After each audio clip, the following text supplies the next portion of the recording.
सगळ्यांनी जे आकडे चिठ्ठ्या दिल्या, कुणीही भाजपला एक हाती सत्तेमध्ये पोहोचवलेलं नाहीये।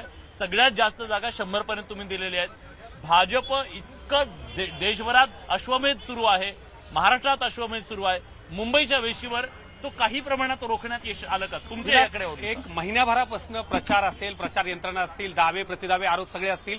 मी हे आकडे देताना ना फक्त राजकारणातला आकड्यांचा दावा जो आहे किंवा आकड्यांचा गेम जो आहे तो एक्सप्लेन करण्याचा प्रयत्न करतोय। तुम्ही नीट जर बघितलं तर भाजप 137 जागा लढवते। आज ज्या पद्धतीनं आकड्यावर येते भाजप, आणि पक्ष म्हणून सोडून द्या, पण एक यंत्रणा म्हणून आज दुपारनंतर ज्या पद्धतीनं 11:30 ते 3:30 मध्ये वाढलेलं मतदान बघा। जो आकडा 11:30 पर्यंत जवळपास 18 ते 22% होता, तो 3:30 ला 41% गेला, जवळपास दुप्पट गेला, आणि अंतिम आकड्यावरही अजून आलेली नाहीये। दुसऱ्या बाजूला ज्या ठिकाणी भाजप 137 जागा लढते त्यापैकी जवळपास सगळ्या जागांवर 60% जास्त मतदान आहे। बाकी ज्या पद्धतीनं आपण शिवसेना किंवा मराठी बहुल भागांबद्दल बोलतोय त्या ठिकाणी तेवढं मतदान झालं नाही, याचाच अर्थ उत्साह नव्हता। दुसऱ्या बाजूला भाजप म्हणजे संघ परिवार, संघ परिवार म्हणजे भाजप, हे वारंवार जे बोललं जातं ते आज देखील पाहायला मिळालं आणि ग्राउंडवर पाहायला मिळालं।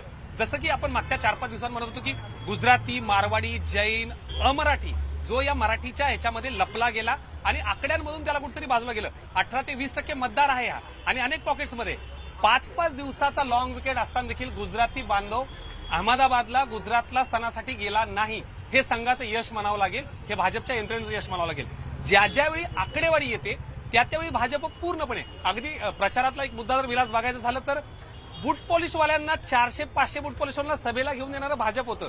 हा 500 लोकांचा जो एक मतदार देखील त्यांनी सोडला नाही, आपुलकीनं जवळ घेतलं। अर्थात ते राजकीय त्यांच्या इथं जातोय ते निकाल लागल्यावर आपण याच्याबद्दल बोलायला पाहिजे। कारण मी एक सांगतो, नाही मला एक गोष्ट सांगायची आहे, 2 नॅरेटिव्ह आहे ना कायम बाजारात मार्केटमध्ये असतात। एक सकाळ दुपारपर्यंत ऐकलं असतं संघ नाराज होतं, संघ बाहेरच पडलं नाही, आणि आता तू जे सांगतो ते वेगळं आहे। म्हणजे जेव्हा असा नॅरेटिव्ह बाहेर येतो जो आतापर्यंतचा अनुभव आहे की संघ नाराज होतं, तेव्हा निकाल कुठे ना कुठे निगेटिव्ह आहे, अशा नंतरच अशा बातम्या बाहेर येतात। हा आतापर्यंतचा अनुभव आहे। त्यामुळे आपण जे जातोय ते खूप मायक्रो लेवलला, कारण त्यांनी केलं त्याचं परिवर्तन झाल्यावर आपण त्याची चर्चा करायला पाहिजे, याच्याशी मी सहमत आहे। पण मुंबई महानगरची प्लॅनिंग, मुंबई महानगरपालिकेवरती महापौर बसवण्याची प्लॅनिंग ही भाजपनं 2 वर्षापूर्वीच खूप आधीपासून सुरू केलं होतं हे सगळं। 2 पालकमंत्री मिळाले त्या क्षणापासून अगदी ग्रासरूट लेवलला मग RSS असेल, व्यापारी असेल,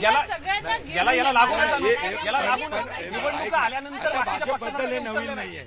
भाजप आहे ना 2029 ची तयारी आजपासून सुरू केली, हे काय नवीन गोष्टी नाही, हे ऐकायला मिळालं। म्हणजे 2002 आता येणारी महानगरपालिका नाही तर खरं तर त्यांनी 2017लाच, कारण आपण एक गोष्ट विसरतोय की 2017ला जे मतदारसंघ ज्या पद्धतीनं तयार करण्यात आलेले होते, वॉर्ड ज्यांची प्रभाग रचना जी बदलण्यात आली होती तशीच्या तशी प्रभाग रचना ठेवण्यात आली होती, त्यावेळेला भाजपनं एक हाती 82 जागा काढलेल्या होत्या। आणि आपल्याला सगळ्यांना माहितीये की त्यावेळेला भाजपच्याच काही लोकांनी भाजपच्याच पाठीत खंजीर खुपसला आणि म्हणून भाजप त्यावेळेला 100 पार करू शकली नव्हती। यावेळेला परिस्थिती तशी नाहीये, पण यावेळेला आपल्याला हे मान्यच करायला पाहिजे की ठाकरे बंधूंनी शेवटचे काही दिवसांमध्ये सगळं चित्र बदललेलं आहे। प्लॅनिंग भाजप नेहमीच करतं, परंतु म्हणून दरवेळेला त्यांना यश मिळेलच हे गरजेचं नाही, कारण माणसाचं मत आपल्याला सगळ्यांना माहिती, आपण सगळे मतदान करतो, आपण जाईपर्यंत ठरवलेलं असतं, पण जेव्हा बटन दाबायचं असतं त्यावेळेला आपल्या मनामध्ये चलबिचल सुरू असते आणि त्यावेळेला आपण भावनेला प्राधान्य देतो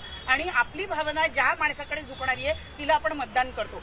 याच भावनिक साधेला प्रतिसाद आज मुंबईतल्या जनतेने दिलेला असं मी म्हणेन।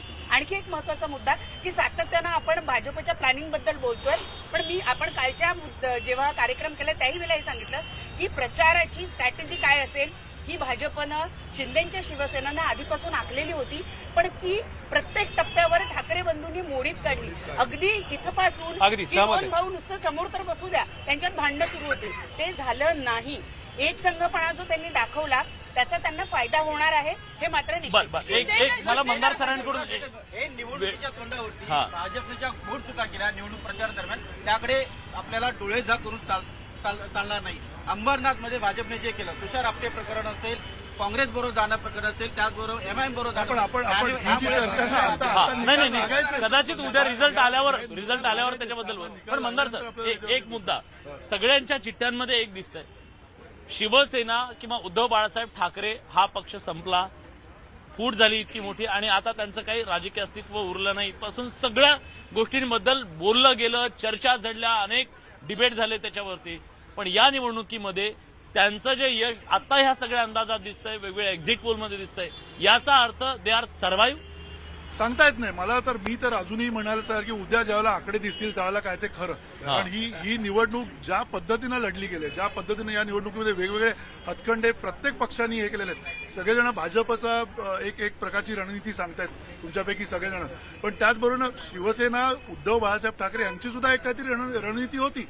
ते घराघरात गेले होते. मी काही लोकांची बोलत होतो त्यावेळेला त्यांचं शाखाचकांमध्ये गेले, नुसते शाखाचका नाही तर त्यांचे किमान 5 वेळेला home to home, house to house हे सुद्धा फेऱ्या झालेल्या होत्या. त्यामुळे आणि दुसरी एक आपल्याला लक्षात घेतली पाहिजे गोष्ट की त्यांनी निवडलेले उमेदवार जे आहेत ते स्थानिक, जे सुस्मिता म्हणते की स्थानिक वॉर्डामध्ये जो कामाला येईल माणूस, जो ओळखला जातो, ज्याची ओळख आहे प्रत्यक्षात, त्या माणसानं सुद्धा त्यांनी बऱ्यापैकी चेहरे दिलेत. त्यामुळे ही खूप अटीतडीची लढाई आहे आणि ही लढाई आपल्याला उद्या बघायला मिळेल. जसं मी म्हणतो की ध्रुवीकरण निश्चित झालेलं आहे आणि त्याचा अर्थ असा आहे की मराठी प्रादेशिक अस्मिता, मराठी माणसाची अस्मिता आणि मराठी माणसाचा एक कुठेतरी कोडलेला आवाज आहे, तो सुद्धा या निमित्ताने पुन्हा एकदा मोठा होणार आहे का ते बघावं लागेल. आणि त्यांची आदल्या दिवशीची स्ट्रॅटेजी खूप इंटरेस्टिंग होती सर, की मोदींसारखं मुंबादेवीला गेले, भाऊ भेटले.